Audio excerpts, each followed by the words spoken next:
This is Clean at Work with John Barrett and Sarah Bacca. This week we have Andriy, who I've known for over 5 years now, and we've been on a real journey together through a number of different courses and adventures. And I just love hearing about Andriy's work and how he integrates all of these learnings, including clean language, into his work as an Agile coach.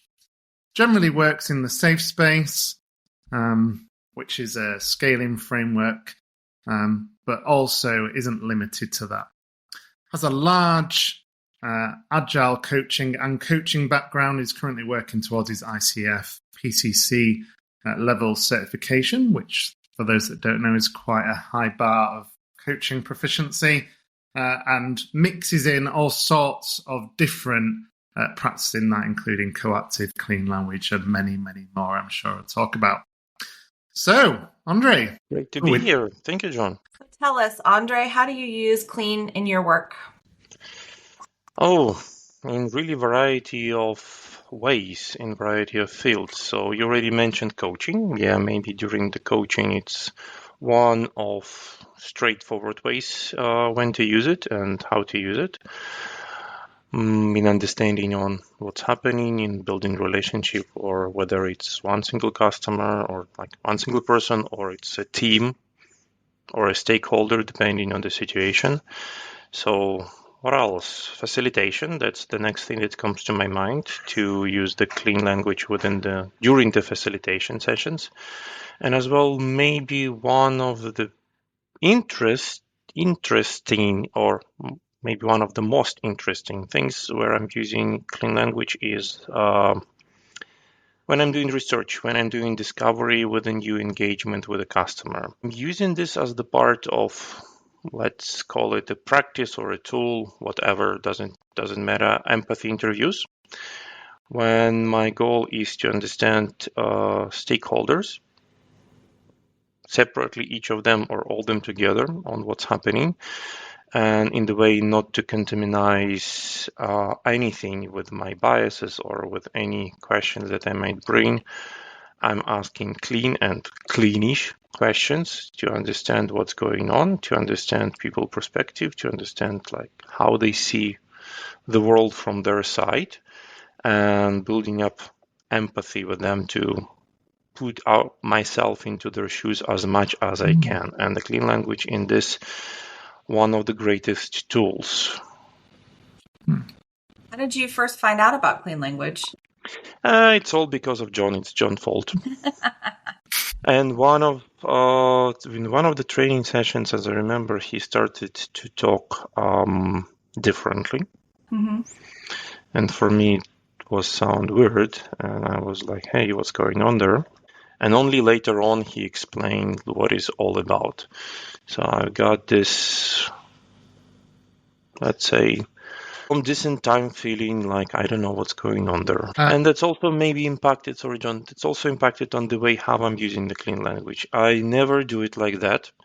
I am always explaining up front what I'm about to do and the reasons, what stands behind the way me to ask those specific questions in that specific way, so that people would not feel themselves as I felt myself back in the days. Can you give us an idea of what you say? I'm explaining that there is a specific technique in terms of how asking questions, the reasons behind that. So what I'm aiming to achieve by using this specific approach, if people are curious, I might even give some historical overview where it's coming from, where the roots of the clean language coming from, how it was used, and brief explanation also where it can be used. And I'm also asking for some trust at the very beginning that would work. And I also giving the explicit stance that if any of the questions that I'm going to ask, you don't know how to answer, or you don't understand the reasons behind this question, or what I'm looking as answer. So if you're feeling anyhow uncomfortable or unusual by answering on the question that I have asked, you can always clarify what you're looking for as an answer. That gives this, I don't even know how to call it, that helps to build the trust with the counterpart to whom the clean questions or the clean language going towards to. And it's also, I don't know, like consider this like not insurance, but maybe some safety for them to speak up if something doesn't work for them. You talked about empathy and it being a key empathy tool, which I got curious about because often, one of the criticisms we hear about clean language, not that we believe it, but one of the main criticisms is that it doesn't use emotions and it takes that out of the conversation. So I was really curious about that and how you use it as what you said was like your main tool. I think the epiphany or aha moment came to me when I actually asked something similar to Kathleen Walker about that, and she answered that your language, your question should be clean enough. Before that, I've tried to only use clean language, clean questions. And I experienced multiple times that it doesn't work as I expect. Therefore, I would not consider that there is no emotions. If you're going to bluntly take it as theory, script or the text, yes, it looks like there is no emotion, but it doesn't mean that's for the person who asked that there is no emotion behind that. And I'm not limiting myself completely and always to use only the clean language and clean questions. So it's a tool that in some cases might take 80% of everything that I talk and I ask. In some cases, it might be only 20% of everything that I say and I ask. I'm trying to remember when I was using this like completely as the clean and without anything else. Maybe only in situations when I'm feeling myself getting into the drama triangle and completely confused about what's going on. Mm-hmm. Yeah, it's great for that. Maybe only in this case. Okay, cool. Have you got some examples of some of these cleanish type questions that you may ask? Like usually I'm starting the exploration or the conversation with something, again, very broad, not exactly clean. I can ask what's going on, how the situation is happening for you. Mm-hmm. How do you see that? What's your perspective? Like, how is it? How has that happened for you? Those kind of questions, which are not clean questions themselves. Why they might sound more natural for people. Also, one important thing that I'm usually telling about the clean language is that my English is not my native language. It's my third language. And when I'm using clean questions, usually sounds to people that it's just the way how I'm using English. I have found, and I've checked that with multiple colleagues, I have found that if clean language is used by English native speaker, it sounds, and here quote unquote, it sounds weird. When I'm using this, people might be confused. They considering it's only, I don't know, the way how I've learned the English to use. So that may be something interesting and different for your experience. What an unfair advantage. I don't know if that's advantage. It's my experience. Yeah. Yeah, nice. So we talked about discovery and how you use it in there. That sounds really interesting. What results have you got from using it in this way? Different. That would be the right answer if you were looking for the short answer. The bigger answer, sometimes people don't like it. Let's be honest. And that's okay. I was disturbed about that from the very beginning, but sometimes people really don't like it. And when I'm trying to get the feedback, explore what's happening, a lot of time people, let's call it like that. There are some people who are not used to speak up broadly and openly. They're expecting some very specific questions, right to the point. So I'm here not to chat with you or explain you my perspectives. I'm here to tell you facts. Yeah, that may be the situation when it doesn't work as expected. Let's call it like this. Worst case scenarios, sometimes I were even kicked out a couple of times for using that. After that, I have reinforced my explanation before using that.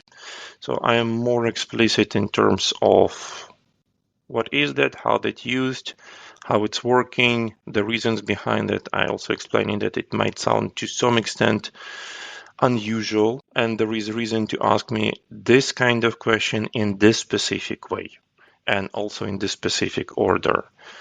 And I also offering that if by the end of our talk or interview, whatever we have there, or session, if you will be curious about, you asked me this, why you did that, my responsibility is to give explanation. When I'm asking this specific question in that specific way, what I'm looking for.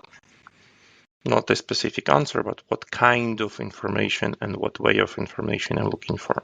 So that's maybe like upfront bad experience. Good experience. First of all, the main positive generator, or to call it, I don't know, benefit generator, is that it significantly supports not just building empathy with counterpart, but also building trust from the very beginning. And how does it build trust? I can give you even like direct quote from one of my discoveries. Quote unquote, I've been working in this company for 12 years and you are literally the first person who able to listen to me. Oh, wow. Just one example. And it's not limited only to this example. There are many ways, but this may be one of the most vocal examples. A lot of the time people, they unable to bring their perspective to speak up and not just ingest some into the dialogue, but like really broaden and open up. That's what I'm seeing. This is what's happening around me.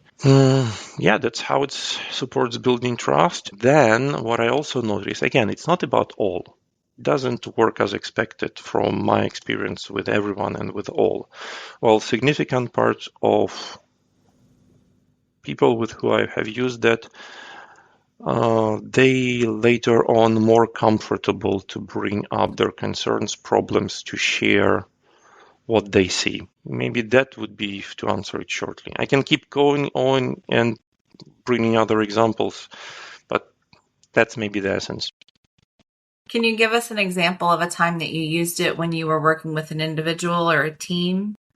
Coaching directly with individual or team coaching. First of all, clean questions I'm using in situation directly, always, for the very beginning of coaching engagement with individual or with the team. So when I don't know what's going on here, when I don't know what's on this person or this team mind, what's happening. So that's what I'm using for the very beginning. And again, it's clean and cleanish to the extent when it makes sense. As well, if I'm going further on in building up relationship, establishing trustful relationship, the use of clean language, I would say, declines generally, because I know already what kind of questions I might ask. I know already what kind of reaction I might expect. Also, it helps me again with situations when I don't know what's going on. Like in the coaching, if I have no idea, like, hey, what's happening here? And to spark up curiosity, to open up my curiosity to understand what's going on, yes, I would ask clean questions, specifically about the sequence, specifically about metaphor, lining for metaphor. That's how I'm calling this. I don't know if that's officially. It's like what? Maybe one more thing that I wanted to bring in, a little bit of history before I went to clean language. I would not call myself a fan, but I was the user of nonviolent communication. And how I got to this, I was finding myself at my work and also in personal communication quite a lot of times when I was telling something or asking something, I didn't meant to say anything wrong, anything bad, or to ask anything that would trigger people or to make them respond on any, let's call it, not positive way. And what I'm seeing, that's clean language and the clean questions, this is the way how not to get into those kind of situations that I was finding myself time and time again in the past. So any situation that happens with, I don't know, angry people on the street, any kind of authorities, that's, I don't know what stands behind their behaviors, what are their motives. It works. And I also noticed that it's also because it sounds unusual. It's sometimes stunning people and they are thinking and processing like, hey, what he's asking me. Interesting. You've obviously got the clean language book. You've just given us quite a few different examples of how you've integrated it into your work over the last 5 years. What tips would you give to those that aren't sure if clean language is for them? Don't abuse using those in your personal life. Maybe let's start from what's not to do. It's natural looks like, hey, I would try it with my wife, with my friends. It's safe space for me to give it a try before I will try with anyone else. You would need to put some efforts into explain before what you're about to do. Mm-hmm. Otherwise you have some risk. What else I would suggest? Start small. So don't try to bring all those questions into your work at any level or in any kind of engagement. Find maybe 1, 2, maximum 3 questions that you can use and use them everywhere, like literally everywhere. Everywhere when you have direct communication. So don't use them in emails for sure. And see how that would go. So start small. If you're not starting in completely new setup, if you're not moving to another country or to another company, there you can maybe start big. If at some day, if one point of time, you're going to completely change the way how you communicate and ask questions, people might start asking you what's going on with it. So start small, start by asking 1, 2, 3, maximum 3 questions first, and then see how that would go. And maybe one more thing that I also might suggest is to ask for feedback. Hey, I asked you this question, you answered me that. How does this question land up with you? So what you were thinking when I asked you this question? Again, the topic about empathy.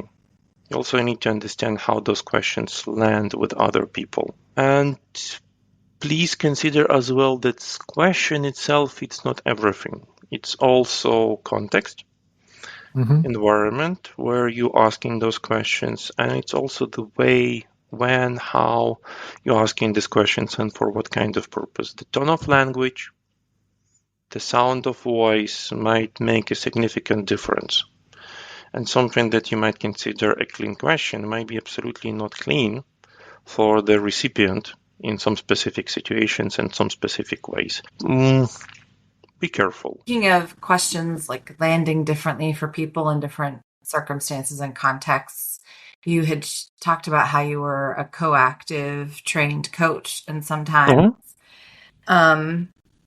sometimes it seems like there might be some conflict between coactive and clean language. Curious to know your thoughts about how those two go together. I would not see it as the conflict whatsoever, first of all.